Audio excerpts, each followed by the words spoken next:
So your film is kind of prescient because of the whole Bernie Madoff thing. Bernie Madoff kind of makes this guy look like a Laman Vovnik.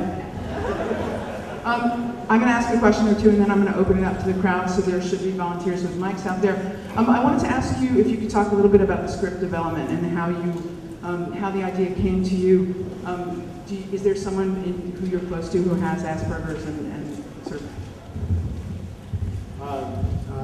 No, it wasn't. It wasn't really like that.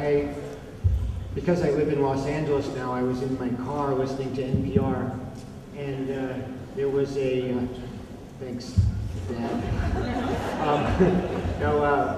And there was a young man who was being interviewed who had Asperger's syndrome, and he was just talking about the way life felt to him and his challenges in the world and his sense of isolation and looking at behavior and watching people and trying to figure out how they knew what to talk about and when to smile and when to talk and when to shut up and when to anything really. And they and I was just really moved by what he was saying. And so I thought, I better investigate this a little bit. So I started doing some research on Asperger's.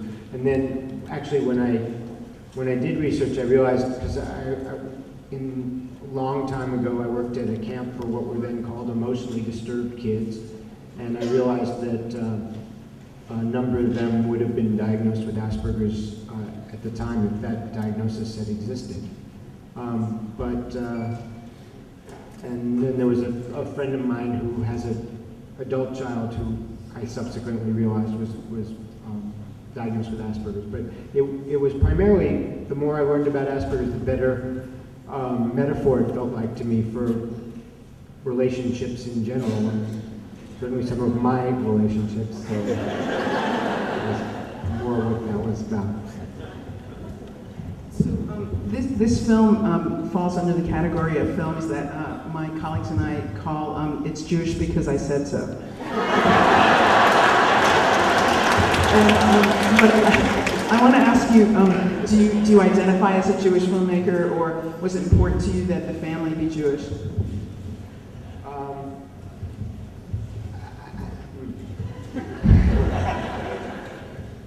I was brought up on the Upper West Side of Manhattan, and no, people from Manhattan don't speak in the mic.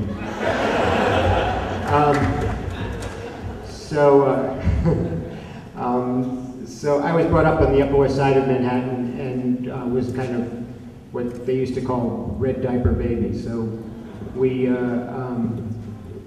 were extremely culturally identified as Jewish, but not particularly religiously identified with anything in particular.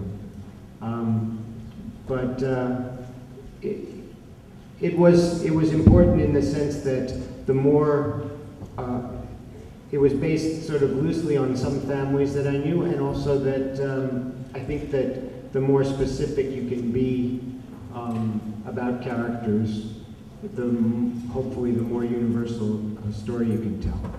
So that was what came out there.